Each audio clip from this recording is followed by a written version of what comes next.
y las rodillas, porque teníamos, la rodilla nos maltratábamos y eso era una locura, pero así fue el inicio de eso. Bueno, También podemos hablar de ya llegó el profesor profesor Alonso. Carlos, ya llegó el Sí, ya profesor le, Carlos. sí. Espérate, yo termino, Para, profe. dale. Y la implementación, en esa época había, era, profe, la Profe, mejor nos quedan solamente 8 minutos 44 para vuelve y nos metemos, porque tenemos nueva, ahí a Carlos, y Carlos tiene mucho por comentar. hablar.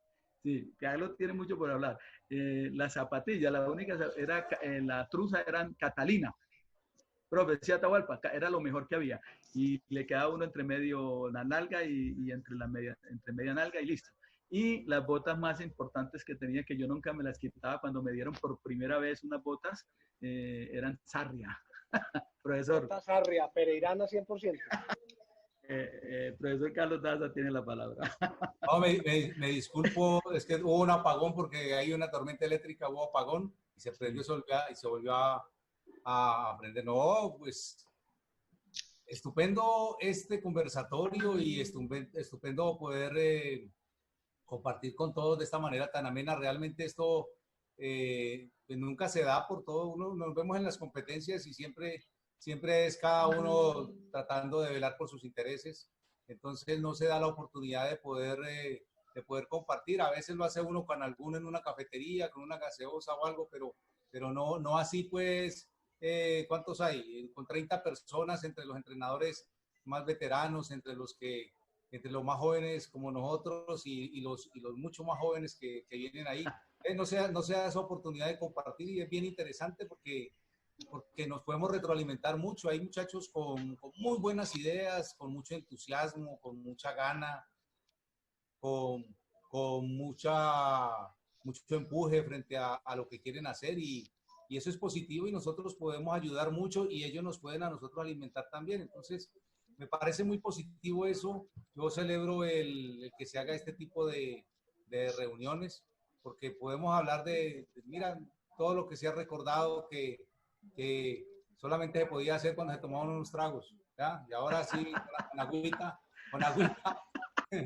con agüita nomás, ¿entiende? Y sin pasante. Es, muy agradable, yo los felicito, yo realmente siento mucho afecto y mucho reconocimiento por todos los entrenadores y sobre todo por los entrenadores que nos han precedido a nosotros, el profesor Atahualpa. Sí. Siempre que uno se sienta a hablar con él, siente uno el agrado de encontrarse con una persona, con un maestro y con una persona que lo ha entregado todo por este deporte. Entonces, mis sentimientos de afecto y de consideración por usted, profesor, siempre ha sido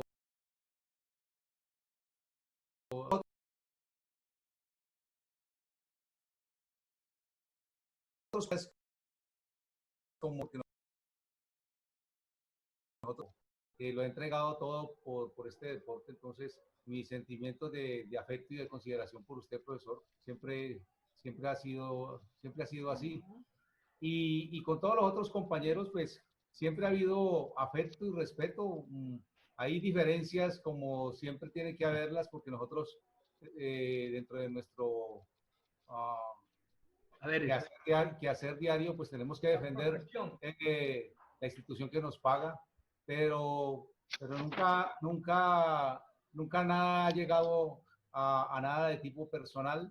Entonces, ahí siempre hay el respeto y el afecto.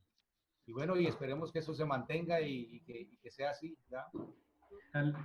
Carlitos, hay una pregunta que realizó el profesor Nicolás Sierra, que cuál fue la primera participación de Colombia en los Juegos Olímpicos y cuál fue el resultado. Como que nos hable un poquito de la trayectoria de... La primera participación en Juegos Olímpicos.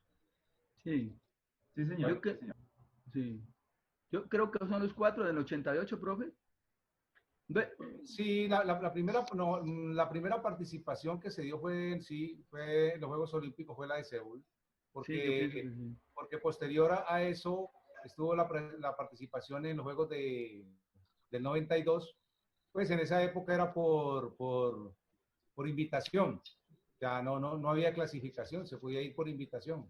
Entonces, en la segunda oportunidad, quien fue Romelio Salas, que fue un muchacho de Buenaventura, fue por designación también. No, profe, no fue por asignación, profe. Yo conozco la historia. Profesor Carlitos. La primera sí fue. La primera sí fueron 4, que fueron los 4 grandes. Yo pienso, profe Carlos Daza, usted me dice, si no.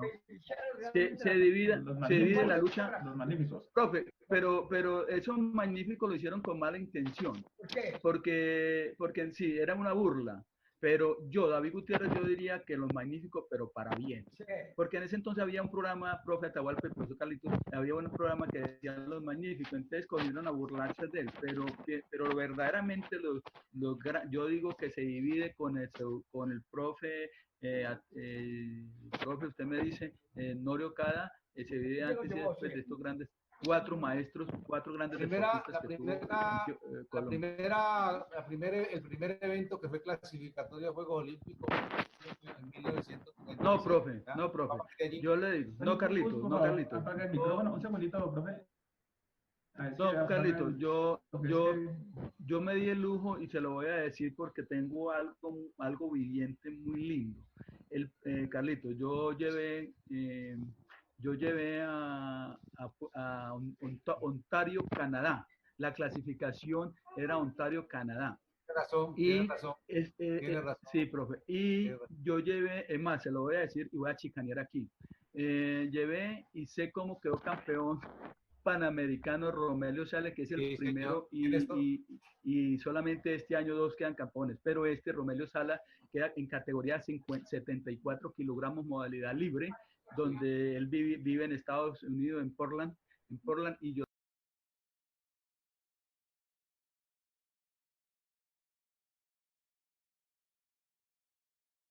profe. Y yo llevé, es más, se lo voy a decir y voy a chicanear aquí. Llevé y sé cómo quedó campeón panamericano Romelio Sales, que es el primero, y solamente este año 2 quedan campeones, pero Romelio Sala queda en categoría 74 kilogramos modalidad libre, donde él vive en Estados Unidos, en Portland, y yo lo llevo y queda campeón. Yo sé cómo quedó, pero quedó campeón. Esa me la reservo yo. No, tiene toda la razón, David. La verdad no, yo soy un inquieto de la información y he encontrado artículos que hablan que este señor Salas compitió en Greco y Libre en 1984 en la revista Sport Reference Internacional y también en Wikipedia aparece y en la de la United. Profe, entonces, por eso yo tengo ese vacío, porque tengo entendido que antes de esos juegos del 88 hay una participación, profe. Yo pienso que sí, la voy a averiguar y la vamos a confrontar también, profe. Sí, profe, en lo que encontré dice que el señor hizo 5 combates en el 84, entonces no sé, por eso quería como la información de todos ustedes, pero muchas gracias. No. Pero me parece que ese aporte que tú haces es demasiadamente importante para nosotros. Porque yo también tengo mi duda, por eso le pregunté al profesor, al profesor Carlos, a ver si él se acordaba algo, y fíjate que posiblemente yo me acordaba más, pero sí tengo la duda y pienso que usted tiene razón. Antes del 88, antes hubo, inclusive me atrevo a decir que Ramiro Arias, el entrenador que tuvo aquí, Pepillo, que era un gran, creo que también participó. Con ese comentario de los magníficos, pues digamos que yo de alguna manera para esa época, recién como es que estaba ingresando, estaba muy niño en la lucha, y yo siempre hasta ahora que usted hace el comentario, era el contexto en el que nosotros en esa época, de pronto porque estábamos muy niños, ¿no? Manejábamos el tema de lo magnífico, era porque para nosotros, cuando hablan de lo magnífico, era que eran luchadores extraordinarios, digamos que eran decían los 4 magníficos, era hasta ahora que usted, digamos con el comentario que realiza, pues obviamente me lleva a mí a pensar que esa situación era por otros temas totalmente ajenos a la condición de deportistas de estos grandes, o de esos 4 grandes deportistas que para la época existieron, no estaban. Profe Alonso, yo no lo digo por los deportistas, porque nosotros en ese momento, inclusive yo me sentía joven en esa época, era muy joven, y veíamos ese programa.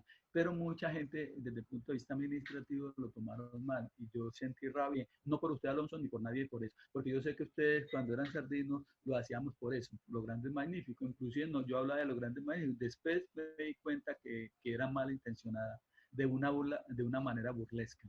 Entonces me parece que no me gustó eso. Pero no, no es por usted, profesor Alonso, y ya, cero problema en ese sentido. Es eso, yo lo que digo es eso. Sí, no, no, era como para clarificar porque profe, no era tu contexto. No tenía conocimiento de ese contexto. No sí, sí, profe, yo pues, sí. Profe, vea que yo he estado como entrenador y me ha tocado estar en la parte administrativa, quiera o no quiera, entonces yo sé muchas cosas que posiblemente algún día escribiré o lo tengo ya en memoria. Pero eso, lo que dice el profesor Nicolás me parece que tiene toda la verdad y sería bueno, yo no es porque haya sido alumno mío, es un deportista que es muy inquieto y sobre todo que es muy meticuloso frente a las cosas y a la investigación. Yo también tengo la duda, por eso le dije al profesor Carlos Daza que si él podía, pero él arranca también conmigo, pero sí tenía la duda, inclusive Nico, Ramiro Arias también hace parte, no sé si estuvo en los Juegos del Mundial, que se fueron y no participaron porque en ese entonces éramos muy volátiles, el entrenador en ese entonces era José Palomino. Entonces, eso. Pero en lo cierto, dice la UW, dice la verdad frente a las cosas. Profe Atahualpa, profesores, yo hoy en día pues hablamos mucho de atrás. Yo quisiera volver a dar un momentico mucho los entrenadores que han aportado, extranjeros que han aportado a nosotros. Esos grandes dos maestros, posteriormente llega, y yo creo que John Echeverry, el profesor John Echeverry y el profesor Sergio ya estuvo. Llega el profe Isidro Cañeda y Eduardo García Pupi a ser de la selección y a dictarnos cursos y a calificarnos. Y se hace entrenador y Isidro Cañedo era un entrenador muy seco y cuando era entrenador de la selección cubana, profesor Atahualpa, y el respeto que uno le tenía a ese señor cuando uno veía un tipo de esos en la esquina, eso era un respeto que no hablaba con nadie y se hace entrenador con nosotros y me tocó en el año 87 por primera vez hablar con él. Y les voy a contar una... De pronto no sé si me permite una interpelación. Un poquito, sí, señor. Pues he notado de pronto que han hablado un poco de la historia de la lucha en Antioquia, en Santander, en el Valle. Sí, señor. De pronto no se ha hablado como hacia este sector de pronto de Bogotá, pues yo tengo allí, claro, digamos que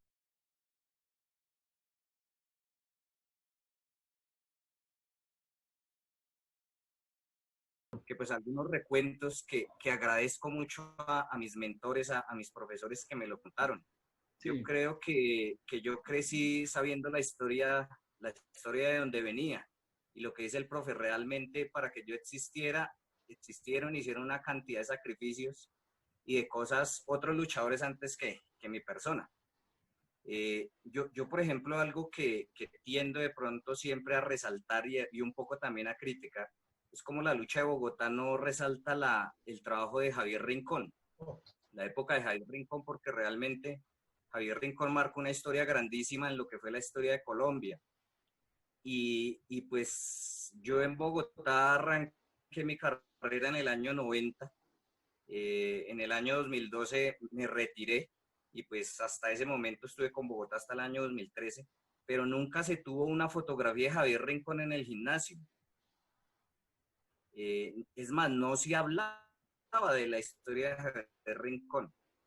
Sin embargo, supe que pues obviamente las personas, Salvo Acuña, que él trabajaba la parte del rendimiento, el profesor Abelardo Rojas y el profesor Jimmy Yanquén eran los profesores que trabajaban la base. Entonces ellos eran, digamos, los que iban a los colegios y recolectaban todos los niños. Dentro de esos, por ejemplo, el profesor Abelardo fue el que hizo toda la base de Javier Rincón, que era un muchacho que manejaba una zorra, ¿no? Él manejaba una zorra, una de estas que andaba con un caballo y él recogía bueno, cosas de la calle, ¿no? Reciclaba cosas de la calle. Y pues llegó al gimnasio. Esa historia me la contó el profesor Abelardo. Y era un muchacho con muchos conflictos en su vida. El profesor Abelardo la pasaba en la casa y se la pasaba en el colegio rescatándolo para que no lo sacaran de lucha. Y pues bueno, con grandes resultados después campeón mundial y pues de la gran época, porque pues no conocía de pronto lo que el profe David comentaba, pero era esto de los 5 magníficos, ¿no? Yo crecí con esa historia de los 5 magníficos, hermano. Yo soñaba ser de esos 5, o de los 4, perdón. Es más, si me lo permiten, yo creo que una próxima charla hay que tener a esos 4 magníficos aquí contándonos su historia, porque estaban vivos. Bueno, eso te iba a decir. Eso te iba a decir. ¿no? Perdón. Sí. Sí, pero bueno, ahí vamos. Sin salirnos de contexto, pues lo que pues yo conozco un poquito de la historia aquí en Bogotá, pues básicamente fue que después de la muerte de Javier Rincón en el año 1990, Bogotá tuvo un bajonazo muy fuerte. Básicamente entre el año 90 y el año 98, pues no tuvo grandes exponentes en la lucha. Sé que pues en el año 98 retomé yo, porque pues yo fui un deportista que arranqué mi carrera en el año 90, pero en el año 98 fue realmente donde me di a conocer en la lucha. Y a partir de ahí arrancó una nueva historia, donde Bogotá tuvo grandes representantes, tuvo una excelente representación en los Juegos Nacionales del año 2000 en Pasto, Nariño, donde básicamente logró 5 medallas de oro. De ahí retomó el profesor Eduardo García, el profesor Pupi, que fue el que lideró el proceso hasta el año 2012. Y pues Bogotá aportó muchos deportistas a la selección Colombia, y en los Juegos Nacionales no bajaba de 5 o 6 medallas de oro entre el año 2000 y el año 2012 que estuvo el profesor Eduardo García. No solamente quería un poquito hacer esta intervención porque pues de pronto quiero que quede como está en esta recolección también un poquito de la historia de Bogotá. Profe, es que pues estoy haciendo también de eso se trata, de recuento. Pues hoy en día estoy con la Liga de Cundinamarca, pues tratando de liderar el proceso. Y es más, estoy recopilando un poquito la historia de Cundinamarca, que es una liga pues que no ha sido fuerte a nivel nacional, que no ha podido tener, digamos, que un reconocimiento allí con sus deportistas. Pero pues también tiene una historia y también digamos que he estado consultándola y mirándola. Entonces, no, era eso de pronto mi aporte. Y pues agradecerles, nos queda básicamente como 9 minutos de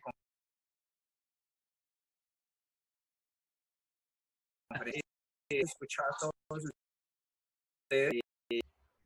Pues esto ha sido una iniciativa yo creo que de amigos de la lucha. En este momento abiertamente, porque pues es abiertamente, tenemos un grupo de WhatsApp donde nos estamos comunicando,